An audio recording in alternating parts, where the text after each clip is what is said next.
Hello Vavers, you're watching YouTube channel USA News Alert. Breaking. Trump suffers setback in war with Pelosi over tax returns. President Trump just suffered a setback in his war with the Democrats in Congress over his tax returns. The Democrats will not take no collision for an answer, even though they all agreed to abide by Mueller's findings, and sued in federal court to get Trump's financial records. The ruling by a judge appointed by Barack Obama will be appealed by Trump. This will most probably end up in front of the Supreme Court. From Politico, a federal judge upheld a congressional subpoena seeking President Donald Trump's financial records from an accounting firm, dealing a blow to the president's efforts to resist Democratic investigations. U.S. District Court Judge Amit Mehta's ruling means that Mazars USA must comply with the House Oversight and Reform Committee's subpoena for 8 years of Trump's financial records, though the president is certain to appeal the ruling.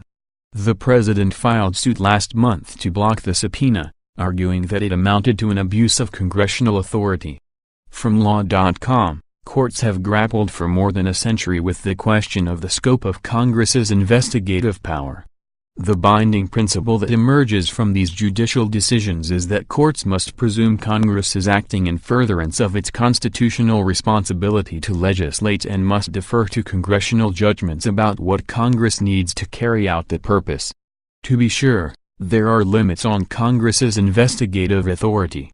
But those limits do not substantially constrain Congress. So long as Congress investigates on a subject matter on which legislation could be had, Congress acts as contemplated by Article I of the Constitution, Mehta wrote. Applying those principles here compels the conclusion that President Trump cannot block the subpoena to Mazars, the judge added. Mehta noted the committee's contention that the subpoenaed materials would aid its consideration of strengthening ethics and disclosure laws, along with its monitoring of Trump's compliance with the Constitution's anti-corruption clauses.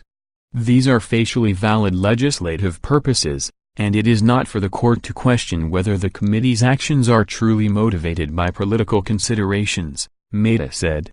The ruling is expected to be appealed by Trump's attorneys, teeing up a fight that could go up to the U.S. Supreme Court.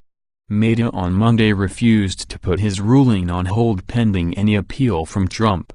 Consovoy McCarthy Park partners William Consovoy and Patrick Strawbridge represent the president in his personal capacity. Michael Best and Friedrich partner Stefan Passantino, a former deputy White House counsel, represents the Trump Organization and other Trump-related business entities which are also involved in the lawsuit.